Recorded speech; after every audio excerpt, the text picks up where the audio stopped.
did work for the CIA. Well, if I did, I couldn't tell you, right? No, I did not work for the CIA. You're kidding. No, actually, I'm I not. saw that on a bio online. Well, you don't believe everything you read online. Okay, well, I have some contacts myself, so I'll double check on what Please you're do. saying here. Please So do. you're absolutely denying that you work for the CIA, just to be clear about that. Am I absolutely I'm laughing when you say that, and when the 'Cause Iranians say that, they are assuming that that the CIA, first of all, has a program to overthrow the regime, which is unfortunately laughable. If you read Countdown to Crisis, you'll see I detailed the program that did exist. There was a program at the CIA that was shut down in 1995 to help, in a very, very limited manner, certain opposition groups. They funded a radio station that used a transmitter in Egypt and had headquarters in Paris to do the programming. And maybe at the maximum, they were spending about $2 million a year on that particular effort, and they shut that down in 1995. And since 1995, there's been that I'm aware of. Now, there may be something I'm not aware of, but I don't think so. There's been no clandestine CIA effort to help the Iranian opposition. I wish that there were. I really do. Okay, well, that got off topic. That wasn't my question, but I was going to pick up, I have actually a few questions, but I wanted to pick up the women because I actually rode in a taxi once with the author of Lolita in Tehran, which actually is a very popular book. Wonderful. And that woman is at Columbia. I think she's a professor. And then she's at Sison in Washington. Okay. She gave a talk at this women's group that I was at. And then there's another lady who was a top female human rights professor who spoke here a year and a half, 2 years ago by the name of Shirin Ebadi. And I met her as well. And she's, of course, known. She got the Nobel Peace Prize. I'm like, you were just nominated. She actually won one.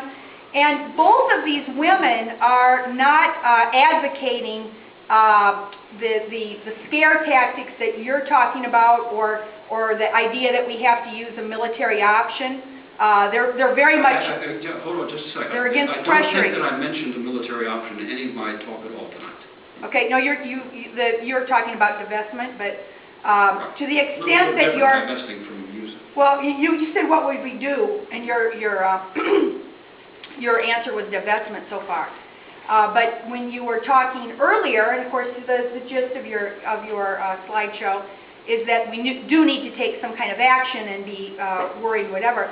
And both of these ladies, who certainly are for women's rights, I mean, that's their whole life is for women's rights. I don't think if they were standing in here that they would agree with your presentation about the need for the United States to take this kind of action. Because the reason is they feel that that's actually counterproductive. Again, I can't recite exactly what they would say about that, but I heard both of them speak. Sure. What I really think we should do, and I've said this consistently for the past 15 years, the right thing and the moral thing for us to do is to fund the Iranian opposition, to help the pro-democracy movement all around. That is the right thing and the moral thing to do, and we have consistently refused to do it. We should help the Iranian people to take care of the regime. The reason I focused on the regime, I'm hoping that I can help some of you in this room to understand the actual nature of this regime that is very different from the way it is normally depicted, and that we need to understand it from the inside. We need to understand the way that they think about the world, the way that they see the world, so we can understand the danger from the regime itself. But the Iranian people understand this very well. They are the first victims of radical Islamic fundamentalism. The Iranian people are the first victims. Certainly Azar would agree with that. I know her very well. Shirin Ebadi is in a very uncomfortable position because she goes back and forth to Iran. And every time she goes back to Iran, Azar is now safely in the United States, but Shirin goes back and forth to Iran. And every time she goes back, she's questioned and she's harassed. And she has to be very careful what she says. And it is, in Iran, it is politically acceptable for somebody like Shirin Ebadi to come to the West and give a talk as long as she denounces the pro-democracy funding, for example, as long as she denounces any kind of interference by the United States in Iran's domestic affairs, leave us alone, we will reform the regime from within, as long as she says that, she can go back at home and do whatever she's going to do in Iran. But she has to be careful. She has to be very careful what she says on the outside. I think we cannot know, we cannot estimate public opinion in Iran by opinion polls. There have been some done, but it's very hard to know. The way that you can estimate them is really by looking at those crowds, the pictures of the crowds. And when you see massive demonstrations that we saw this summer, really, truly massive, it's bigger than anything since 1979, I think that gives you the best measure of the protest movement and of the discontent of the Iranian people with their regime. Yes?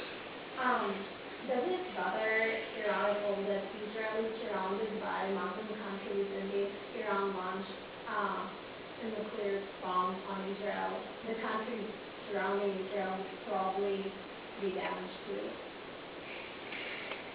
Well, that's a good question. I think the short answer is no, because they believe that,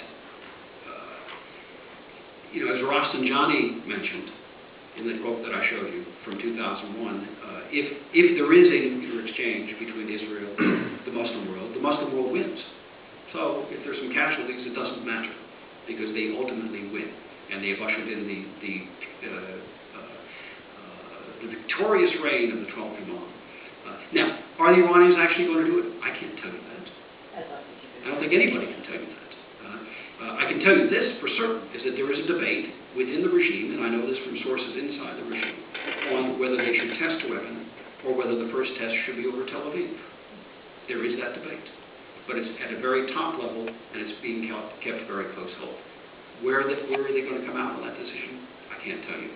If I were Israel, I would not particularly like to wait to find out that they had chosen to test the first weapon over Tel Aviv. And I don't think Israel will wait.